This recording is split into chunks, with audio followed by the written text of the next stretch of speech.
नमस्कार दोस्तों, ये जो चेहरा है मैंने कहा था अनप्रिडिक्टेबल है। आज इसके मुख से यदि कोई मधुर स्वर निकल रहा है तो कल पता नहीं कौन सी तर्कस वाणी में आलाप करेगा। 2 दिन पहले तो यूएस कांग्रेसनल एड्रेस के दौरान पार्लियामेंट में पाकिस्तान की तारीफ कर रहे थे for the counter terrorism efforts. But अब खबर आई है कि आतंकवादी गतिविधियों के लिए पाकिस्तानी नेशनल्स को बैन करने का प्लान बनाया जा रहा है। जी हाँ, यहाँ पे न्यूज आप देख पाओगे। दुनिया भर का राष्ट्रीय अंतर्राष्ट्रीय मीडिया इसे कवर कर रहा है। Pakistan Afghanistan could face full US travel ban under Trump's new order. पहले तो पाकिस्तान की तारीफ की for the counter terrorism, but now Trump administration is set to impose travel ban on Pakistan and Afghanistan as well. United States जल्द ही इंप्लीमेंट कर सकता है एक sweeping travel ban on nationals from Afghanistan and Pakistan, while the restrictions potentially coming into effect as early as next week। और ये जो propose travel ban है, it is part of an ongoing security review, जिसके तहत एसेस किया जा रहा है vetting procedure in certain countries. हालांकि अधिक डिटेल आना अभी बाकी है कि दूसरे नेशंस को भी इस लिस्ट में शामिल किया जा सकता है, क्योंकि जनवरी 2020 में प्रेसिडेंट बनते ही डोनाल्ड ट्रंप ने बहुत सारे एग्जीक्यूटिव ऑर्डर्स साइन किए, जिसमें एक ऑर्डर ये भी था जो डायरेक्ट करता है फेडरल एजेंसीज को कि वे आइडेंटिफाई करें उन कंट्रीज के नाम जिनसे पोटेंशियल नेशनल सिक्योरिटी थ्रेट है यूएस को, एंड रिकमेंड करें उन कंट्रीज के नाम जिन पर ट्रेवल रिस्ट्रिक्शंस लगाए जा सकते हैं, क्योंकि उनके पास इनएडिक्वेट स्क्रीनिंग मेजर्स हैं या वे स्क्रीनिंग के दौरान यूएस के साथ कोऑपरेट नहीं करते हैं। और ये ऑर्डर डायरेक्ट करता है सेवरल कैबिनेट मेंबर्स को कि वे अपनी रिपोर्ट मार्च 21 से पहले सबमिट करें और उन कंट्रीज के नामों की एक लिस्ट तैयार किए जिनके ऊपर ट्रैवल रिस्ट्रिक्शंस लगाए जा सकते हैं। एंड ये ट्रैवल रिस्ट्रिक्शंस पार्टली या फुली जो है लगाए जा सकते हैं because they are vetting and screening information is so deficient. Trump के इस इनिशिएटिव में यूएस के department of state, department of justice and homeland security and the office of the director of national intelligence overseas के रूप में काम कर रहे हैं।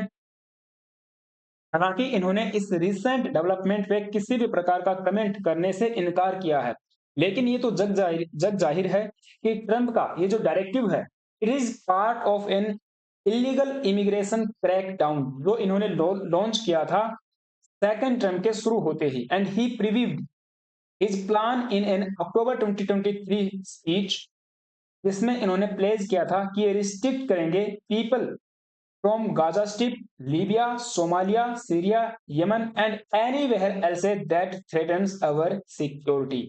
जिन जिन नेशन से या नेशनल से यूएस को पोटेंशियल थ्रेट होगा या इन देशों के लोग यूएस में टेररिस्ट एक्टिविटीज को अंजाम दे सकते हैं, 9/11 जैसे अटैक को रिपीट कर सकते हैं, या ये लोग रेडिकल इस्लामिक मूवमेंट से जुड़े हुए हैं, तो इनको यूएस में आने से बैन किया जाएगा। उनकी एंट्री पे जो है रिस्ट्रिक्शंस लगाए जाएंगे। और अब इस लिस्ट में पाकिस्तान एंड अफगानिस्तान का नाम तो डेफिनेटली शामिल हो चुका है और सबसे अधिक प्रभावित इससे अफगान होंगे, क्योंकि बताया जा रहा है कि तकरीबन 2 लाख के आसपास अफगानी नेशनल्स हैं जो 90 देशों में इधर उधर भटक रहे हैं यूएस जाने के लिए। इनमें से 20,000 तो पाकिस्तान में ही अटके हुए हैं, लेकिन यूएस ने इनकी एंट्री पे बैन लगाया हुआ है, क्योंकि ट्रंप ने अपने पावर में आते ही एक एग्जीक्यूटिव ऑर्डर ये भी पास किया था कि 90 डेज तक ये लोग फ्रीज कर देंगे रेफ्यूजी एडमिशंस को एंड फॉरेन एड को भी बैन कर देंगे जो ऐसी फ्लाइट्स को फंड करती है, क्योंकि जो रिफ्यूजी यूएस में आना चाहते हैं उनको लाने के लिए जो फ्लाइट्स होती हैं उनको भी अलग से फंड जो है दिया जाता है, लेकिन ये सभी प्रकार का प्रोग्राम अभी के लिए इन्होंने सस्पेंड किया हुआ है। तो देखा जाए तो 2 लाख के आसपास अफगानी नेशनल्स इससे पूरी तरह से प्रभावित हो चुके हैं। और अब इस तरह की न्यूज आने से तो बिल्कुल क्योस की स्थिति इनके मन में उत्पन्न हो चुकी है। और इसके अलावा हजारों पाकिस्तानी भी हैं जो यूएस में रिसेटल होना चाहते हैं, यूएस में जाना चाहते हैं, चाहे फिर वो किसी भी पर्पज के लिए हो, चाहे वहां पे बम फोड़ने के लिए जाना हो, टेररिस्ट एक्टिविटीज को अंजाम देना हो, ठीक है, वगैरह वगैरह। तो इस तरह से अब पाकिस्तानियों के ऊपर भी गाज जो है गिर पड़ी है, उनके सर पे भी खतरे की घंटी मंडरा रही है। अगले वीक से ये जो भी रिस्ट्रिक्शंस हैं इनको इम्पोज जो है किया जा सकता है, ऐसी खबरें मार्केट में आ रही हैं। हालाँकि कोई कंक्रीट एविडेंस अभी सामने नहीं आया है और ये पहली बार नहीं है जब यूएस इस तरह के ट्रैवल रिस्ट्रिक्शंस को इम्पोज कर रहा है। ट्रंप एडमिनिस्ट्रेशन के दौरान पहले भी 2017 में इस तरह से 7 कंट्रीज को जो है सबसे पहले ट्रैवल बैन का सामना करना पड़ा था। इसमें Iran, Iraq, Libya, Somalia, Sudan, Syria and Yemen ऐसे देश शामिल थे जो मुस्लिम बहुल हैं, मुस्लिम मेजॉरिटी में है। और इस ट्रैवल बैन को लेकर क्रिटिक्स का यही कहना था कि देखिए यूएस ने इस्लामोफोबिक होकर मुस्लिम नेशंस के ऊपर जो है रिस्ट्रिक्शंस लगाए हैं एंड जो मुस्लिम लोग यूएस में जाना चाहते हैं उनकी एंट्री पे बैन करने के लिए ऐसे कानून जो है लाए जा रहे हैं। लेकिन इस पर यूएस ने कहा कि देखिए ऐसा कुछ भी नहीं है। हमने नॉर्थ कोरिया को भी इस लिस्ट में डाला है एंड वेनेजुला को भी इस लिस्ट में डाला है। तो ये 2 देश ऐसे हैं जो मुस्लिम बहुल नहीं है। यहाँ के लोग भी यूएस में नहीं आ सकते, उनके ऊपर भी रिस्ट्रिक्शंस जो है लगाए गए हैं। तो हम कह सकते हैं कि इस तरह की सफाई या एक्सप्लेनेशन उस समय पे ट्रंप एडमिनिस्ट्रेशन के द्वारा दिए गए थे। और इसके बाद हमने देखा कि 2020 में 6 और देशों को इस लिस्ट में शामिल किया गया था। Trump administration adds 6 countries to travel ban. इसमें Nigeria, Myanmar, Eritrea, Kyrgyzstan, Sudan, Tanzania ऐसे देश शामिल हैं जो मुस्लिम बहुल हैं। तो आप देखिए जो 13 कंट्रीज इस लिस्ट में शामिल की गई थी, बिल्कुल मुस्लिम पॉपुलेशन यहाँ पे पीक पे है या कहें कि मेजोरिटी में है। उस समय ट्रंप एडमिनिस्ट्रेशन ने कहा था कि देखिए Trump administration has urged that the ban enacted in 2017 to restrict travel ban from Muslim majority countries is necessary to ensure that countries safety satisfy security requirements for travel into the United States or face restrictions until they do। अर्थात जो screening process होता है and जो security requirement के लिए satisfaction होता है, वे सभी डॉक्यूमेंट्स तैयार करने में ये देश अपना पूरा पूरा सहयोग दे। अगर जब तक इनका सहयोग नहीं मिलेगा, इनके साथ में किसी भी प्रकार के ट्रैवल हम लोग जो है नहीं करेंगे, या सॉरी इन देशों से किसी भी प्रकार का ट्रैवल यूएस में नहीं जो है किया जाएगा।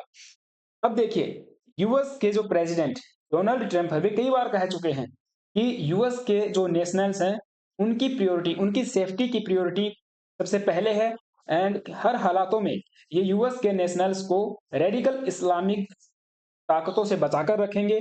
और जिस तरह से पूरे यूरोप में आज के समय हम देख पा रहे हैं कि आए दिन टेररिस्ट एक्टिविटीज की घटनाएं सामने आती हैं, तो ऐसे में ट्रंप यहाँ पे कोशिश है कि ऐसी एक्टिविटीज यूएस में भी न होने लग जाए, क्योंकि इन्होंने अपने दरबार खुले छोड़ दिए हैं। अपने कहें कि जो बाउंड्रीज हैं उनको इतना पोरस कर दिया है कि कोई भी इलीगल इमिग्रेंट किसी भी देश से इन देशों में घुस सकता है बिना किसी अथॉरिटी के, बिना किसी स्क्रीनिंग के।